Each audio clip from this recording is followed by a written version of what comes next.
Ayan na yung baby namin. Tapos na po siya maligo. Ayan, nagugutom na siya, oh. Tapos na maligo yung baby namin, ano? Di ba? Dali lang magpaligo. Ayan siya, oh. Nagugutom na siya.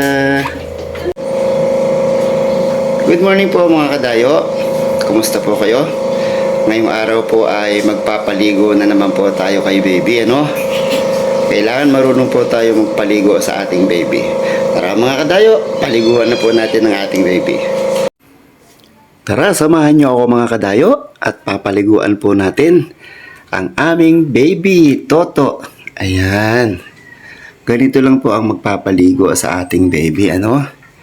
Kung makikita niyo po yung tubig ko, nilagyan ko po din ng mainit na tubig yan para maging maligamgam. Kailangan sakto lang po yung init. Huwag naman po yung masyadong mainit at baka mapaso po si baby natin. Ayan, di ba? Ang galing ko magpaligo, ano? Lagyan natin ng yung sabon ng pang baby ang gagamitin natin. Ayan yung aking anak, oh. Tignan nyo.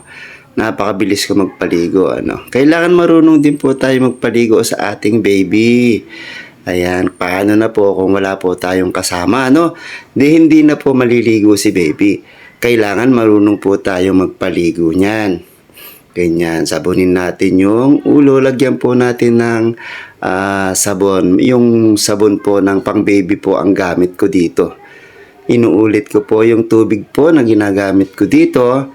Ay sa gripo po yan. Nilagyan ko po ng tubig na mainit. Maligamgam po yan. Huwag po masyadong mainit at baka mapaso po yung baby natin. Ayan, oh. Tignan nyo, nagwawala yung baby ko, no?